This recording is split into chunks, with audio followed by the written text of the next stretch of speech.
There we go. All right. So take three. Mark is in his security officer role.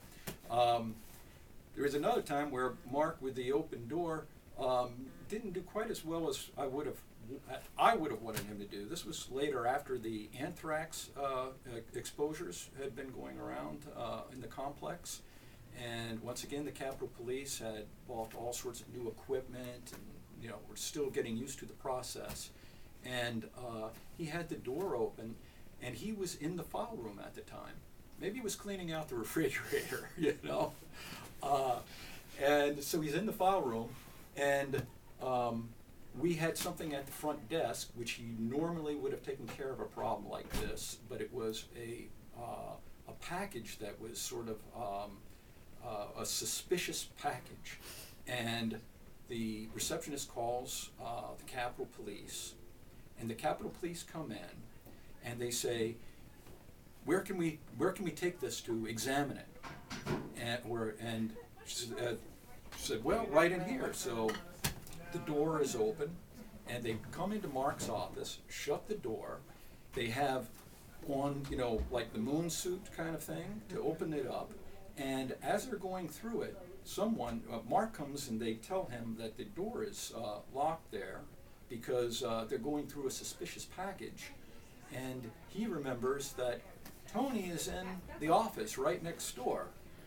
And not only am I in the office next door, but this little plexiglass thing which separates the offices had not been put in yet.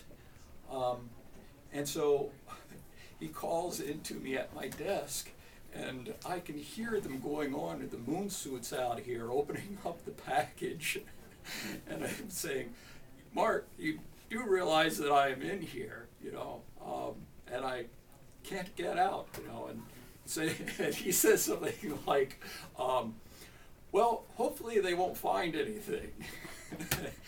And so, of course, it turned out that it was a hoax. There was nothing in the package, and there wasn't anything. But there was a case where I wish that Mark hadn't been cleaning out the refrigerator and might have, been in here to sort of seen that I was evacuated at the time.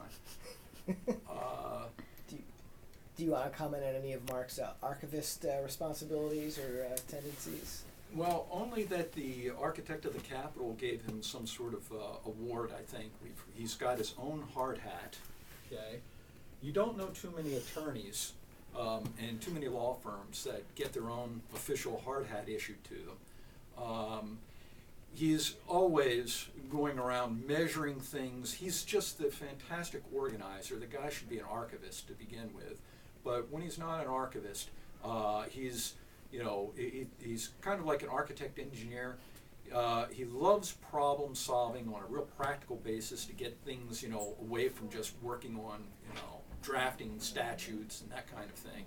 So with Mark, he's measuring up rooms, trying to figure out how to get the newest attorneys into.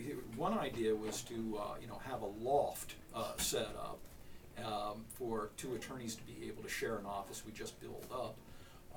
So all of the ideas were not quite the best, but he just had a real knack for being able to do that kind of thing.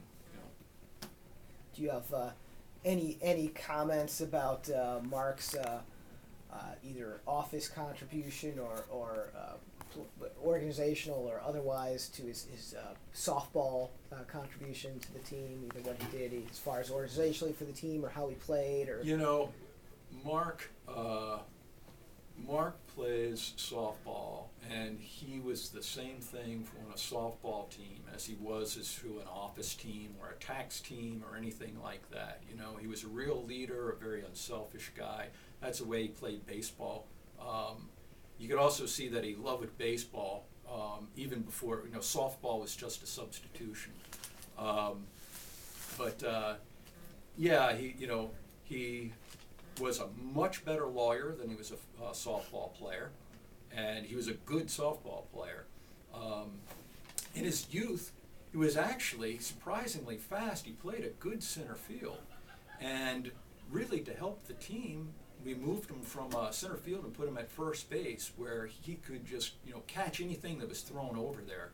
suddenly, you know, I played shortstop for years before I was, you know, moved over and slowed down and everything. And the best thing with Mark playing over there, you couldn't throw it over his head. You just pick up the ball, you don't think about it, and you just launch it over there, and he'd catch it, you know.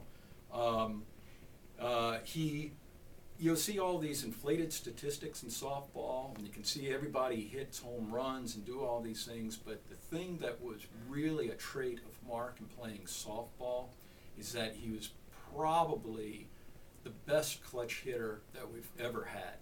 In terms of if it was a really tight game, or if it was playoffs, or if it was anything like that, he was the one guy that you wanted to be at bat when, you know, it was bases loaded, 2 outs.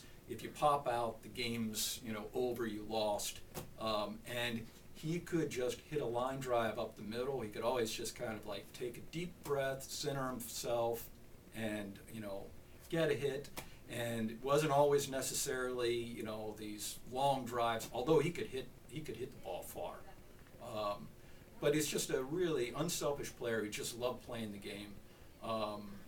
He was also kind of like a gentleman in terms of, you know, some people talk about the way that he would run the bases because he was a big guy.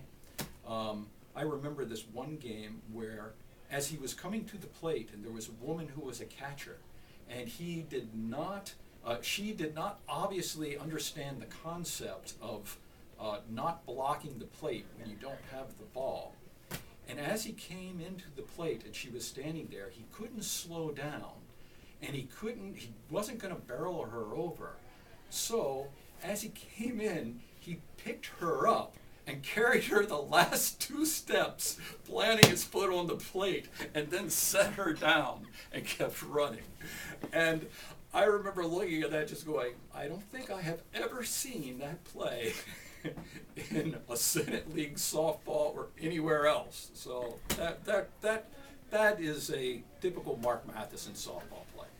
Yeah,